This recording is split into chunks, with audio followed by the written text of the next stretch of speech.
Hello' everyone, মোৰ চেনেলৰ আন এটি ভিডিঅ'লৈ আপোনালোক সকলোকে স্বাগতম জনাইছোঁ।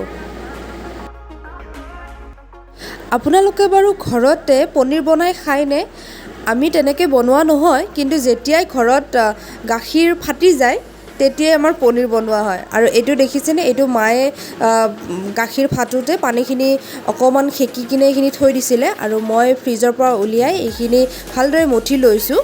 আৰু মঠি লৈ এনেকৈ এখন পিঠাৰ নিচিনাকৈ বনাই লৈছোঁ যাতে কাটিবলৈও ভাল হয়।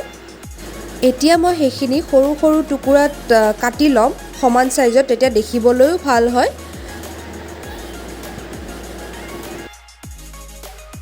এয়া মোৰ কটা হৈ গ'ল আৰু এতিয়া ঢাকনি এখন দি মই এইটো ছাইড কৰি থৈ দিওঁ।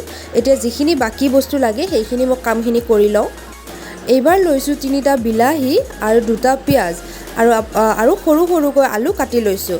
আৰু এইখিনি ভালদৰে মই কাটি ল'ম, কাৰণ এইখিনি অকণমান ভাজি ল'ম মই কেৰাহীতকৈ। এইখিনি কটা হৈ গ'ল আৰু এতিয়া কেৰাহী এটা বহাই তাত অকণমান তেল দি প্ৰথমে মই সৰু সৰুকৈ কাটি থোৱা আলুখিনি অকণমান ভাজি লৈছোঁ। গোটেই ভজা যাব নালাগে, 50% ভাজিলেই হ'ব। আৰু এইখিনি হৈয়ে গ'ল। এইখিনি মই এখন কাঁহীত উলিয়াই থৈ সেইটো কেৰাহীতে একেলগে আকৌ অকণমান তেল দি মই পিঁয়াজ, তাৰপিছত বিলাহী, জলকীয়া আৰু গোটেইখিনি দিও এবাৰ ভাজি ল'ম।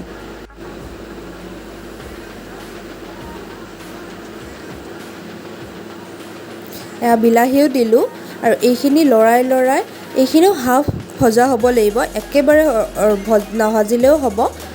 অকণমান ৰঙচুৱা অকণমান সিজি যোৱাৰ পিছত এনেকৈ ঢাকনি দি মই অকণমান ভাজি লৈছোঁ। আৰু এয়া ইয়াৰে ভজাখিনি হৈ গ'ল।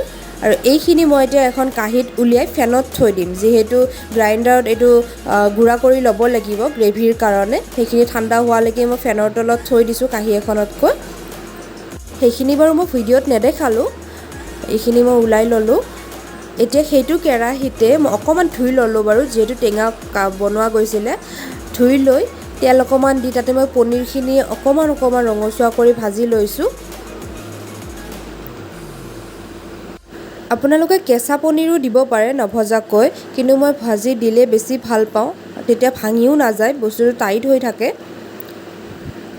এয়া মোৰ পনীৰ প্ৰায় ভজা হৈ গ'ল আৰু এখন প্লেটত মই উলিয়াই থ'লোঁ। আৰু সেইটো কেৰাহীতে এতিয়া মই অকণমান তেল দি তাত আদা নহৰু পেষ্টখিনি ভাজি ল'ম। এইখিনি আপোনালোকে বিলাহী আৰু পিঁয়াজৰ পেষ্টখিনিৰ লগত একেলগেও দিব পাৰে, মই আগতীয়াকৈ দিছোঁ। আৰু এইখিনি ৰঙচুৱা হোৱাত মই ইয়াতে বইল কৰি থোৱা মটৰ দি দিছোঁ। মটৰটো মই আগতীয়াকৈ 5টামান হুইছেল দি মই সিজাই লৈছিলোঁ, সেইখিনিও ইয়াতে দি দিলোঁ।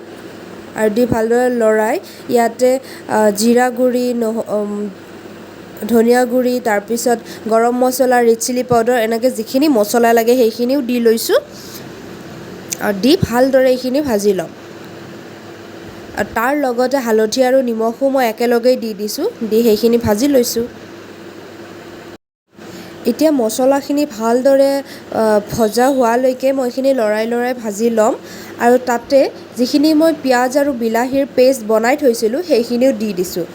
তাতে অকণমান পানী যাতে বেছি গোটা হৈ নাযায় সেই পানীও দি লৈছোঁ, দি ভালদৰে লৰাই ভাজি লৈছোঁ। এইখিনি অকণমান উতলিব ধৰোঁতে মই সৰু সৰুকৈ যিবিলাক আলু ভাজি থৈ দিছিলোঁ কাটি কিনে, সেইখিনিও ইয়াতে দি দিলোঁ, কাৰণ আলু সিজোতেও অকণমান টাইম লাগে। আৰু এইখিনি অকণমান হোৱাৰ পিছতে, মানে উতলিব ধৰাৰ পিছতেই মই তাতে একেলগে পনীৰখিনিও দি দিম।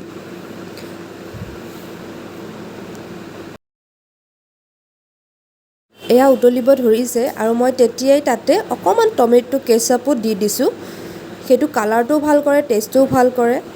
আৰু তেতিয়া মই তাৰ পিছতে মই এয়া পনীৰখিনিও দি দিলোঁ, দি ভালদৰে লৰাই দিম। এয়া প্ৰায় উতলিব ধৰিছেই, পানীখিনি অকণমান গোট খোৱালে, এয়া পানীও গোট খালে আৰু আমাৰ পনীৰৰ চব্জিও হৈ গ'ল। এইটো কেনেকুৱা পালে জনাব নাপাহৰিব। এইটো মোৰ ষ্টাইলত বনালোঁ।